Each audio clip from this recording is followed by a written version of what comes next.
Hey there, welcome to Off Duty. I'm Wendy Bounds. So this weekend I was a true maverick, really went out on a limb. I went to see The Avengers. All right, so not so much of a maverick. Turns out this movie clocked the biggest domestic box office opening ever for a weekend. What have these guys got that Spidey and Batman don't? I asked Chris Farley that exact question on lunch break earlier today. Take a listen.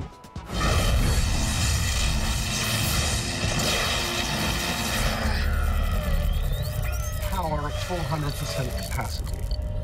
How about that? You gotta love Thor and Iron Man. The Avengers absolutely crushing the box office records here domestically this weekend. Over $200 million in ticket sales.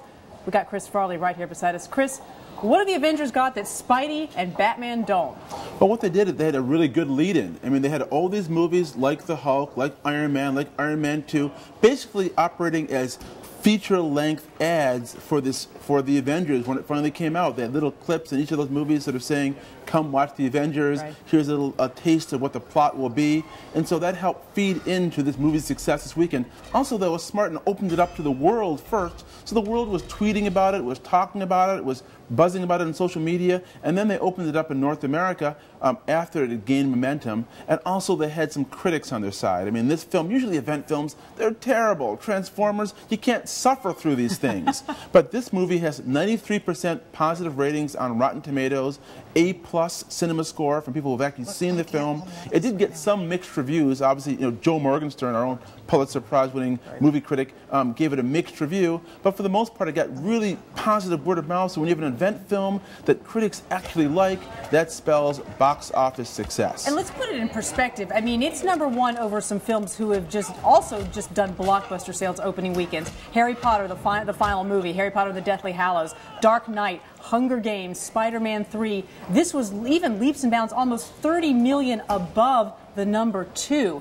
Incredible ticket sales. The theater I went to, lines were crushed. People, you talk about the IMAX theaters. What happened there? There weren't even enough seats, were there? Right. IMAX said they could have done even better, but they just ran out of seats. And having it on these IMAX screens, having it on 3D screens, where they actually have to pay a couple dollars extra to see it, that also helped to boost the overall grosses of the film. You know, not every film is in 3D. I mean, The Hunger Games did great business its first weekend, but it wasn't in 3D, so they weren't able to charge the premium that this movie, The Avengers, was able to do. And there are more films like this on the way. I mean, the end of the film, I'm not giving anything away here, but it kind of hints that there's more to come, another villain they'll have to fight. You got Iron Man 3 that's in the works. You got Thor 2 that's in the works. So more of these superhero films are in the works, and of course they're all going to feed into whatever Avengers sequel they end up announcing. Now, one thing I was wondering over the weekend is it's such a joy to see all of these characters on the same screen battling it out, both emotionally and mentally with each other, but also with the villains. I wonder now if we're going to go to theaters and see one superhero, and that's just not going to be enough for us anymore. Have they just set the bar so high that we're going to want to see many caped people with multiple powers? Well, I think the important thing here wasn't so much the special effects even and the multiple characters on the screen. It really was the acting, oddly enough, because they got great actors like Robert Downey Jr., right, like Scarlett Johansson. What we saw on the screen wasn't ridiculous. It didn't seem over the top because these actors were able to ground it with some kind of credible emotion, and that's what really made it work. That's why people were giving it an A+ in cinema score. That's why the critics were able to recommend it. That's why a lot of other superhero films where the acting isn't quite at the high level, like Daredevil. Remember that film? Absolutely. Why films like that didn't work, and that's why a movie like John Carter wasn't able to get across to critics or to audiences. So The Dark Knight that's coming out this summer, The Dark Knight Rises, that still could have a chance, you think, to do quite well? That will probably do very well. The buzz on that is very high. That's the completion of this Batman saga. And we also have a new Spider-Man movie coming out as well. So there are lots of superhero films that are in the works, and they'll all be shooting for this record now that the Avengers has set. Now, keeping the Avengers train rolling a little bit, the movie was the culmination of several years of superhero films building up into one mega team-up. Are you curious how Thor and Iron Man and the Hulk all did by comparison? Let's take a look. Test complete. Preparing to power down and begin diagnostics. Yeah. Tell you what, do a weather and ATC check. Start. Wish for good luck. I might not make it back. Oh, it's good to be back. Mr. Stark, Captain. It's time.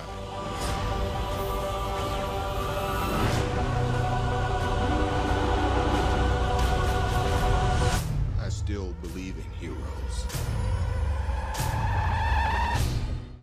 Whoever wields this hammer, if he be worthy, shall possess the power of Thor.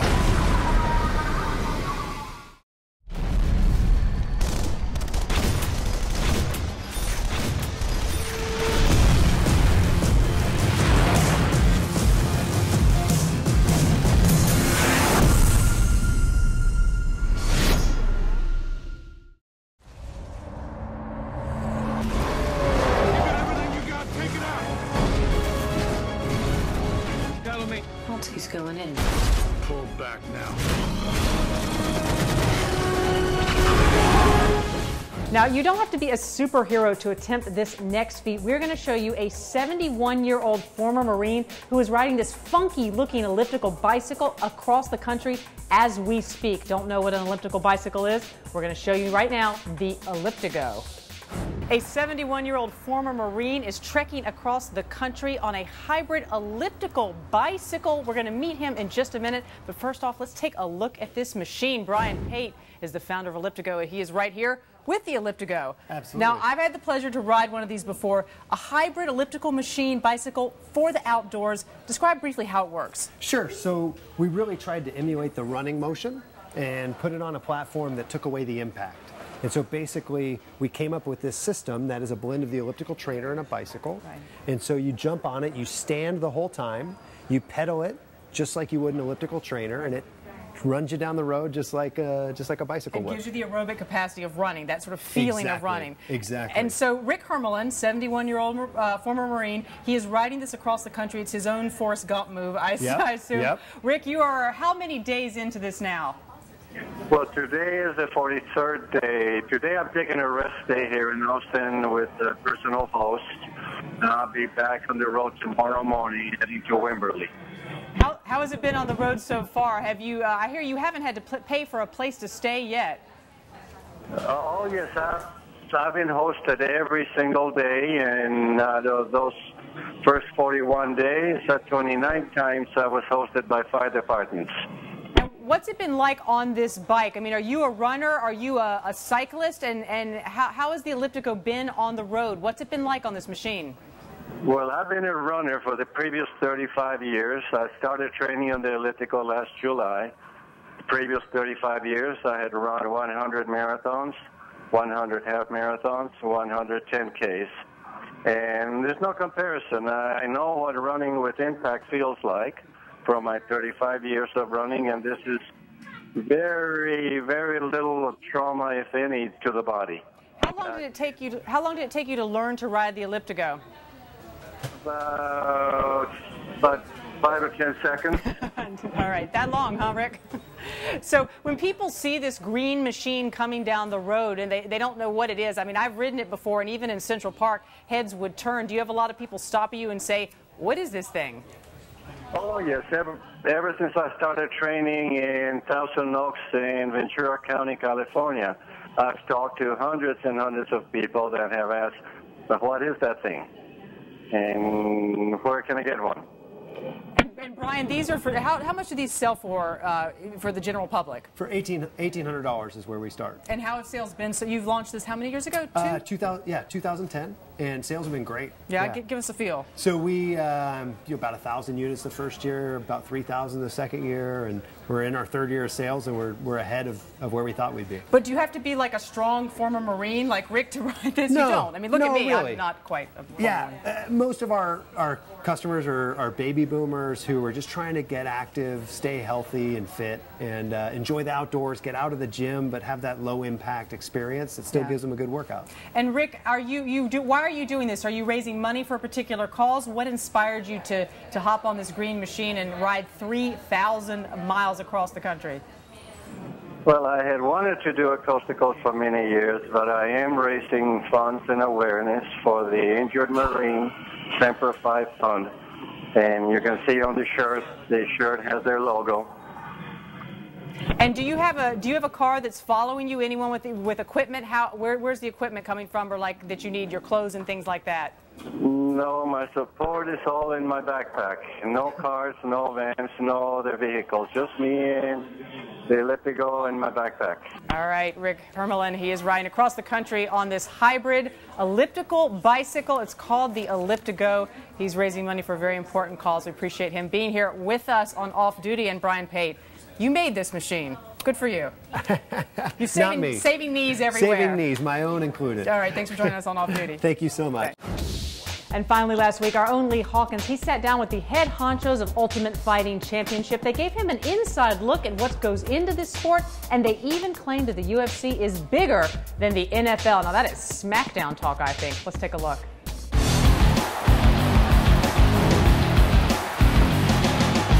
Ultimate Fighting Championship was once known as a barbaric blood sport that operated only on the fringes of the sports world. It was near bankruptcy about 10 years ago when a man named Dana White, who managed MMA fighters, convinced his childhood friend, casino mogul Lorenzo Fertitta, to purchase the UFC. And together, these men built the UFC into a multi-billion-dollar empire, and they're here today to discuss that. Welcome, Dana White. Welcome, Lorenzo Fertitta. Is it fair to say that you're the public face and the business guy, and you're the behind-the-scenes business guy? What roles do you play? I think that, you know, that's the way it seems, but it's not true. I mean, there's a lot of things. Our relationship is very unique in that some of the things that, you know, I don't want to deal with sometimes, he's better at dealing with than I am, and some of the things that, you know, I deal with, he doesn't want to deal with. So it's a very unique relationship where we really, you know, work together in a weird way. It's a true partnership. I mean, Dana obviously is a guy out in front doing the majority of the interviews, the press conferences, and really promoting the fights and the sport. And he's got an incredible gift in doing that. And, you know, certainly from my standpoint, it's more behind the scenes, not doing as much media, but really working on more big picture, long-term strategic planning, things like that. He's a meeting machine. This guy can start meetings at 7 in the morning and go till whenever. It doesn't matter. He grinds through meetings like you wouldn't believe. I can't do it. We talked about my gift to promote. He has the gift of sitting in meetings. Well, what a harmonious background, because you had this vision of making it happen, and you believed in him to make it happen. A lot of people wouldn't give their childhood friend $2 million to do this. Right. Well, it was a different business, you know. I had the opportunity to really understand combat sports. I spent 4 years on the Nevada State Athletic Commission, learned a lot about the sport of boxing, about what they had done right, what they had done wrong, about a lot of the health and safety issues, about a lot of the business issues. And I knew that the combat sports were a different business. I figured if I went out and hired, you know, a Harvard MBA, we'd probably be out of business right now. We needed somebody that was street smart, that wasn't afraid to make a decision, that wasn't afraid to go out there and take on the tough issues and beat around the bush. And certainly Dana doesn't beat around the bush. He speaks his mind, and he's got this ability to really understand what the consumer wants and what the fans want, because at the end of the day, he's a fight fan, I'm a fight fan. And I think in any business to be successful, whether you're owner, CEO, whatever, you have to understand what your customer wants so you can deliver the right product. And I think part of the reason we've been so successful is we've delivered a better product than, say, boxing and some of the other combat sports. The common misperception about UFC fighters is that they're muscle heads. But I'm told couldn't be further from the 70% of these guys are college educated. College educated, if you think about it. Does that help when you're trying to train these guys on how to interact with the absolutely. public? If you think about really where we get the majority of our athletes, they come Go from ahead, the wrestling that's program. okay. A lot of these guys were high Speak school your mind, state brother. champions, went on to get full ride scholarships to major universities like Big 10 schools like Michigan State, Ohio State, Big 12 schools like Oklahoma, Oklahoma State. So they get a great education while they're competing. Now, some of them then go on and compete for the Olympic trials. Some make it to the Olympics, some don't. But after that, historically, wrestlers had nowhere to go. There's so many cool stories like that. It's one of the fun things about the UFC too. When we were in boxing, boxers had the same story. Everybody, man, didn't matter where they came from, whatever. They came from the mean streets of such and such. If it wasn't for boxing, they'd be dead or in jail. That was literally every guy's story. And in the UFC, there's so many different stories. we talked about sudden fame and fortune and how you see these young fighters and how it affects their lives so quickly. But you are a billionaire. Yeah. On the and there's never been a death in the octagon. You don't ever octagon. have to work for the rest of your life. You're a thriving businessman. How has this affected your lives? You take money out of the equation. Him and his brother are billionaires, two of the hardest working guys that I've ever met. Middle class billionaires. We got into this thing because Yet we're very still, passionate you're still about fighting sport. to We didn't get into, bans lifted in several critical states. New York these guys were, are one of them. How close are you to fighting in Madison Square Garden? You know, said this was the stupidest investment they'd ever made. They're losing tons of money. The UFC was a joke, and believe me, we went through a lot of ridicule and everything else when we first bought this thing, and now that it's turned around, everybody thinks it's the greatest thing in the world and they wish they were part of it. We didn't buy this because we thought that it was going to be, you know, oh, you were going to make billions of dollars. We believed in the sport and the athletes, and we believed that this could be a global franchise, that this thing could be built into what we're building it into now. And you know, every day when we get up, we know what the prize is, we know what the goal is. We want the UFC, we want to put on an event everywhere, in every city, in every country, all over this planet, and make this the biggest sport in the world. You want to be bigger than the NFL. That's going to be hard. Well, not on a global basis. Globally? If you think about it globally. We're already bigger than the NFL. That's right, internationally. We're neck and neck with soccer. Yeah. That's who we're competing with. Soccer's really, soccer isn't huge here in the United States, but all over the rest of the world it is. The only other thing that could work is fighting. I don't care what color you are, what language you speak, or what country you come from. We're all human beings. Fighting's in our DNA, man. We get it, and we like it. That's it for today's WSJ Off Duty. I hope you'll click above to subscribe. Join me on Facebook and Twitter. I'm Wendy Bounds, and I'll see you all back here tomorrow.